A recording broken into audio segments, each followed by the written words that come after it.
Welcome back to the O Hockey Show, and I hope you are having a fantastic day, unlike Chucky Fletcher yesterday, as he lost his job after being the president of hockey operations and general manager of the Philadelphia Flyers for 5 years since December 3rd, 2018. And this guy was so bad at his job, I don't know how he hasn't been fired sooner. I don't know what the deal. I mean, maybe there's legal ramifications that I don't know about, and because I'm just an idiot, but I don't know why he wasn't let go of sooner. This guy's done absolutely nothing good for this franchise except two things. One, he drafted Cam York, and I'll be honest, this category over here, the two good things category used to be three about 5 seconds ago. I had to erase it because I realized he didn't do one of the things. He took up the job after that was done. So he only has done two good things in my eyes. He drafted Cam York, which is looking pretty good so far, and he traded for Kevin Hayes' signing rights for only a fifth-round pick, and he's been a pretty decent part of their core, kind of. I do think he's a little bit of an overrated player in my eyes, only getting 31 points the last 2 years. This year's doing a pretty good season so far, 49 points and only 69 games at the last time I checked. So, I mean, I guess Kevin Hayes is okay. Fifth-round pick for him is pretty okay pickup, and yeah, so that's pretty good in my eyes. So he's only done two pretty solid things since he's taken over the office, and I've written down here is that signings of note, none. There's nothing. I mean, sure, he signed like Keith Yandel at the end of his career, so like whatever. Like Eric Gustafson like is good now, but like nothing really to note of this team, because in 2018 to 2019 season, so the year he took up halfway through the season in December, they missed the Stanley Cup playoffs by 14 points, right? So they're outside, but they still have a chance. And the team they have a core in this group in Philadelphia for the longest time. Couturier, you've got Provorov, you've got Giroux, of course. Travis Konechny's been around. Like, they Shane Gostisbehere at this point's on the team, so they have some sort of a team going. So they missed the playoffs, and this is the kind of year where you're like, okay, we got our core together, but we need a little bit boost to this team. What do they do during the 19 to 20 season?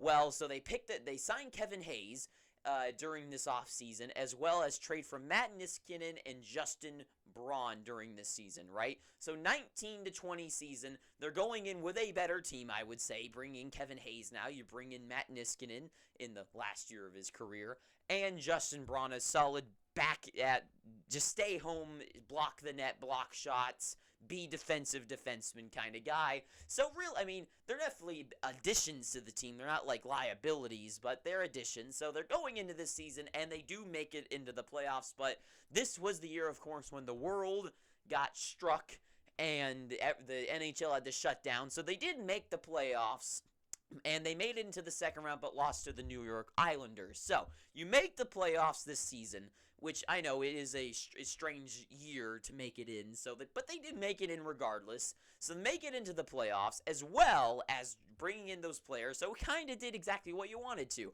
You're out of the standings by 14 points from making it into the playoffs last season. You bring in some solid, upcoming, young centerman and two defensemen. That's definitely helping pad out the team. So you bring those guys in and you make the playoffs, maybe by lucky circumstances, but you made it regardless. Make it to the second round. So what do you do to try to build upon that? So on the in the year by the way, forgot to mention, so you're making it into the playoffs this season. During the trade deadline season for this year in February, they actually go out and trade for so this is your trade deadline time. You're trying to put together a better team to form the playoffs. Fletcher goes out there and brings in Derek Grant from the Ducks, a nobody cares about guy. They pick up some guy named Thompson, who I've never heard of before. He's not Tage. And Noel, who I remember being on some teams. I don't even know if he's playing anymore. And so those are your depth pickups for the playoffs. So really nothing. So that's what Fletcher did, making it into the playoffs for the first time in his career as a GM. obviously, nothing happens for it. So he makes it in, he just goes nowhere in the making it in the second round with those pickups. So next season's coming up, right? So they're looking to make a better team. So what do? So they go out there and they're like, okay, we're going to shake up this team for some reason. So 2020-2021 season, the 56-point season, right? In the hang on. Sorry, I just had to catch up with my notes because this was the strange time. I for should have wrote it on the board. Is that during this time, the Philadelphia Flyers actually didn't do anything during this offseason after their playoff run. They did nothing. So they go into the next season basically doing nothing to help out their team, right? And then they go into the next year, and wouldn't you know it, the team and actually they lost players because Matt Niskanen, who had 33 points that year, retired. So he's out from the team. So they go into the next season doing nothing, and in fact getting a slightly bit worse from the year beforehand, and they missed the playoffs by 13 points. So, and it kind of makes sense because this year Kevin Hayes went down in points from the year that they picked him up in. So the team definitely got worse by all definitions. So then going on to the next season. So I think Fletcher was probably thinking like, okay, I made this team together. We made it in the playoffs. Let's run it back again. We'll make it in. We lost Niskanen, but we got a pretty good team coming up together. Let's just go for it again. So they go for it, miss the playoffs by 13 points. So what does he do? This was last season. So last season, during the offseason for the 2021-22 season, he's going into and he's like, okay, so we missed the playoffs 2 out of 3 years I've been here. So we're going to bounce back. We're going to change up this team. So what does he do? So he goes out there and he picks up Ryan Ellis.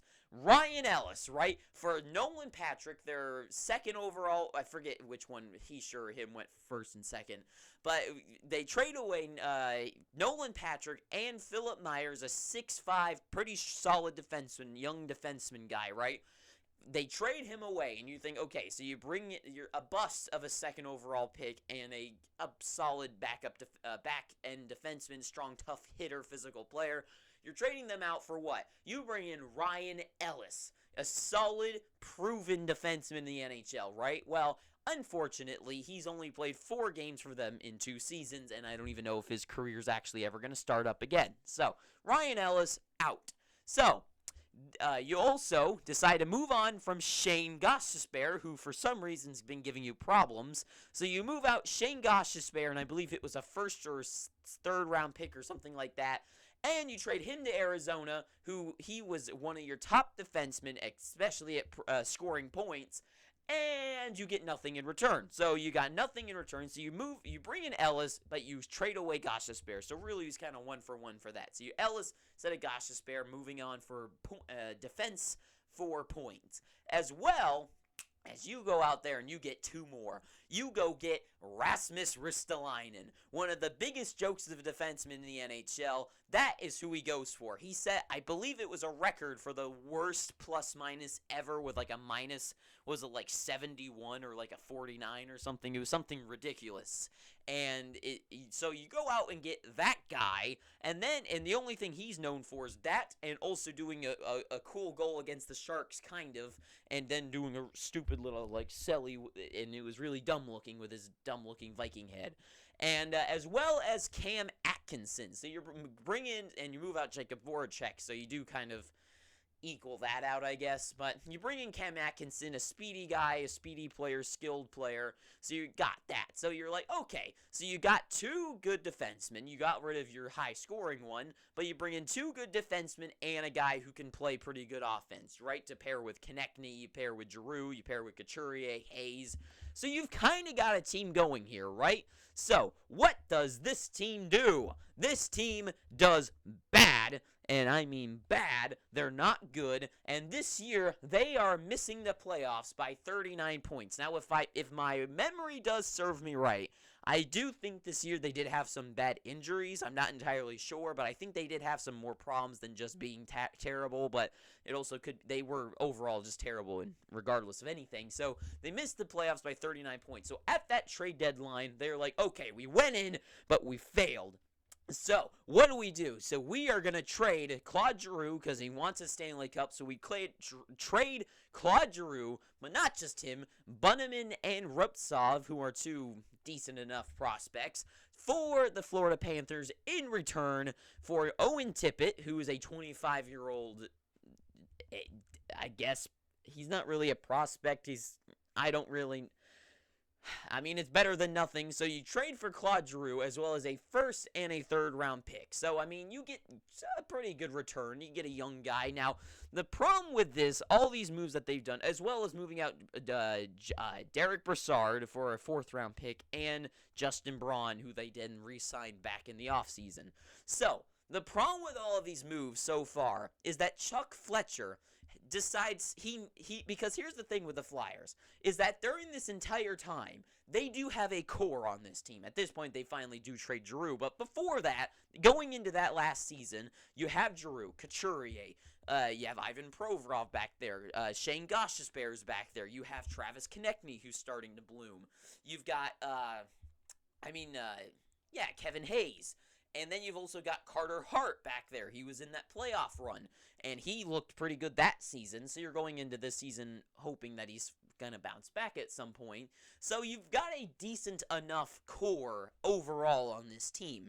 And the problem is he never does anything to build upon this core whatsoever. Ever. At all. Never. He never does anything to actually boost this team in any way. Ever, except the 1 year he brings in Justin Braun and Matt Niskanen, because those are both just improvements to the team. They didn't lose anything. I mean, for Matt Niskanen, they traded away Radko Gudas, who's still playing today. But I definitely would pick Matt Niskanen, especially at the time, instead of Radko Gudas. So you are improving the team, but you're never actually, except for that one time, and they actually made the playoffs. Except for that one time, they never actually do anything to really improve the team. And sure, Cam Atkinson's okay, but you move out Shane Gostisbehere, and you bring in a guy like Ristolainen, who's been known to be very bad on defense. And you're already having problems in net with your goaltender and Carter Hart. So you're giving up all that stuff, and you miss the playoffs by 39 points. So, and then this season, you draft Cutter Gauthier, who does look like a pretty solid guy. He leads Boston in university in points, so pretty good guy. Now, moving on to this season. So this season, I'm actually wrong. They didn't sign Tortorella. They did sign Tortorella this season. I'm an idiot. So they signed John Tortorella this season. So you bring in a guy like Torts, right? He's a winning coach, right? He's a coach that can take very little substance from a team and make it go a far way, especially a brutish team in history in the Philadelphia Flyers, right? So you bring in Tortorella, so you're trying to bring in a winning atmosphere. You bring in Tony DeAngelo, who's a solid, I mean, from his playoff run with Carolina, he's a solid defenseman, right? But you're still signing nobody, right? You're signing nobody else. You're not trading for enough to make this team any more improved upon. Now, and this season, they're not doing good at all. They're missing the playoffs. There's no chance. I believe they're behind by, 10 points at this point? I don't remember exactly, but they're not making it. And the problem is that this team has just been stuck basically in limbo, except the 1 year where they missed the playoffs by 39 points. Every year, they're just behind by 10 to 14 points every season. So they're not behind by too much to be absolutely laughed at. They're just so mediocre that they're not going to be bringing, and that's kind of been the problem with Fletcher's career at this point, is that the only good pick he's actually been able to draft so far is Cutter Gauthier. His other draft picks, other than Cam York, other than him, he hasn't been able to draft anybody good. And that's because he's decided, instead of going all out for the playoffs or going for a slight rebuild, he's never done a retooling either. He's done nothing to actually improve this team. They've just been a stagnant team for every single season. And how do you expect to improve a team that does absolutely nothing? And the reason he finally got fired this year is at this trade deadline, he didn't move out James Van Riemsdyk. Apparently, he's going to be a UFA this offseason. He's not going to re-sign here. So, and they could have gotten at least some sort of return to start building for the future. Because at this point, this team's not going to get any better. And their guys are getting older. at this point, he's had 5 years with this main core of Couturier and Konechny, and now Giroux's now gone. And it's not even a core anymore. So this team, and Provorov was apparently supposed to get moved too. So overall, Chuck Fletcher, there's so much wrong because he just did nothing. He did absolutely nothing. He didn't even do the bare minimum. Well, I guess he did just do the bare minimum. He just kept players signed onto the team, and he didn't do anything to try to pull out any stops. I mean, take a look at a guy in Joe Sakic in Colorado, right? Look at what he does. He goes out there at a trade deadline. He brings in guys like Josh Manson, Nichushkin, and Lehkonen, right? He brings in solid additions, and now they're still on this team. Fletcher just does nothing. He does nothing, ever. And they're not that far out of the playoffs. The seasons that they missed the playoffs by, including this year, it's less than 15 points. Like, that's the difference of 7 games in a season. And every single year, 7 games is the difference between you making the playoffs or not, right? And all you need is to just put together a better team. Could you imagine if instead of this season being the year they finally bring in Tony DeAngelo, if it was like last season and they had Giroux still there and Gostisbehere, and that was how you improve that year? Like, that's actually doing something. But instead, you're bringing in Tony DeAngelo at the wrong time. So instead of getting younger and trying to restart things, you just did nothing. So Chuck Fletcher, all around, terrible general manager and rightfully deserved to be fired. And I know this kind of went on a little bit too long, but I had to say all that to say. So that is all I have to say. So if you somehow like this, which if you didn't, I completely understand, go down below and pick up your free subscription, please, and thank you. I guess if you enjoyed, it's if you didn't, it's okay. And until next time, too sweet. I hope you're having an amazing day, and ta-ta for now.